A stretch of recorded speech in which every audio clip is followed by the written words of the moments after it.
Ya, masih bersama Bapak Eko, Ketua IMI DKI Jakarta, dan Bapak Taufikur Rahman, Head of Technical Service Function Wahana. Ini kita berbicara mengenai masalah yang lebih hal yang sensitif lagi ya Pak Eko dan Pak Taufik ya. Mengenai berapa sih biaya yang harus kita keluarkan. Ini kita berbicara mengenai kerusakan general ya, kerusakan yang biasa terjadi terkena air ataupun banjir begitu. Kita mau lihat berapa sih yang harus disiapkan pemirsa apabila kendaraannya terkena banjir begitu Pak, baik kendaraan roda 2 ataupun roda 4. Kita ke Pak Taufik, ke Pak Eko nih, silakan. Yang lebih mengetahui masalah harga begitu ya. Hitung dulu Pak. Yang bagian hitung-hitung itu dulu silakan. Kemarin saya udah coba dengan tim estimasi ya, karena kebetulan kemarin kita udah coba buka 11 titik posko banjir. Ya, dari 11 titik posko banjir itu dengan tim kita coba diskusi kira-kira apa aja yang perlu diganti pertama. Kemudian kita estimasi apa aja yang perlu diganti. Nah, kalau misalkan terkena banjir, pertama yang kita estimasi ya pertama dari kelistrikan Pak. Kelistrikan bisa jadi lampunya mati, businya mati, atau akinya mati. Ya, kalau misalkan dari lampu, mungkin ada yang lampunya ada. Kalau LED mungkin udah seperangkat itu udah agak mahal tuh seperangkat LED-nya. Kalau dari kelistrikan, kalau dari mesin cukup mungkin bersihkan blok mesin ya gitu. Untuk sepeda motor yang terendam kita estimasi kemarin 2 botol oli.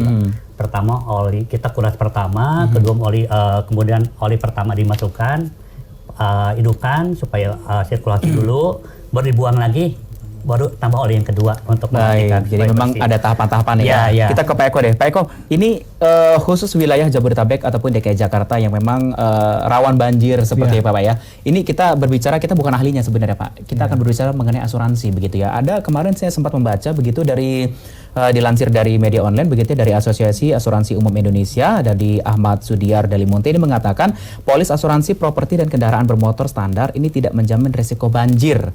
Ini karena dalam asuransi mobil terdapat 2 jenis cover asuransi, yaitu cover standar tanpa perluasan risiko banjir dan bencana alam, dan juga ada pula yang diperluas begitu. Ini kalau kita melihat dari siklus ataupun kita yang tinggal di daerah Jabodetabek maupun Jakarta, perlu nggak sih Pak asuransi sebenarnya? Kalau bicara asuransi sih perlu Pak. Iya. Itu kan adalah protect buat kendaraan kita. Baik. Dan kita tidak pernah tahu kendaraan yang kita gunakan ini dalam jam ke depan ataupun dalam hari ke depan terjadi terlebih apa-apa. Khusus yang tinggal di wilayah banjir begitu ya Pak ya? Iya, gitu. Kita nggak pernah bisa tahu gitu loh. Tinggal kita memilih asuransi mana yang terbaik, yang sesuai dengan kondisi yang kita inginkan gitu loh, kondisi kita. Karena pastinya kan klausul masing-masing asuransi ada berbeda-beda. Tinggal kita bisa memilih mana yang kita inginkan. Tapi kalau saran saya, asuransi untuk kendaraan itu sangat perlu. Sangat perlu. Ya. Baik. Kita nggak pernah. Baik, terakhir untuk Pak Taufik dan juga Pak Eko, himbauan deh untuk bagi para pengguna kendaraan roda 4 dan juga roda 2, dimulai dari Pak Taufik dulu. Silakan. Himbauan untuk para pemakai motor yang pertama mungkin pemeliharaan Pak. Pemeliharaan, apalagi tadi mungkin kalau misalkan ada konsumen yang mungkin yang 3 tahun sekali, 4 tahun sekali ganti motor baru, ya saya himbau sih pemeliharaan. Ya kalau baiknya pemeliharaan dari segi oli atau servis lengkap, servis berkala itu biasa per 4.000 km ya. Kalau di oli patokannya biasa 4.000 itu bisa ada yang sebulan habis sudah 4.000 atau 2 bulan. Kita sih biasa ambil rata-rata tiap 2 bulan sekali Pak perawatan. Itu perawatan bagaimana caranya? Kita punya jaringan 320-an siap membantu konsumen untuk membantu pemeliharaan sepeda motornya.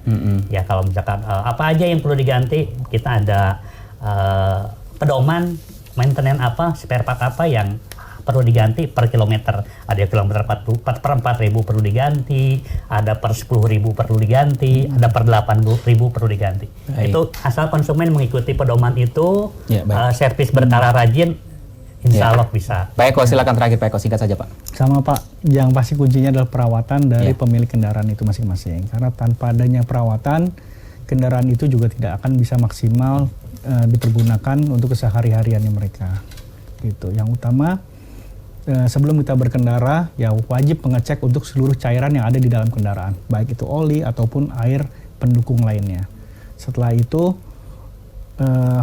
perbaikan-perbaikan lain silakan diserahkan kepada bengkel. Tapi untuk yang utama wajib, sama aja kita keseharian kita dalam kehidupan, bangun tidur kita minum air ataupun minum teh, bisa minum kopi. Begitupun sebelum melakukan berkendara wajib melakukan pengecekan khususnya cairan-cairan yang ada di kendaraan.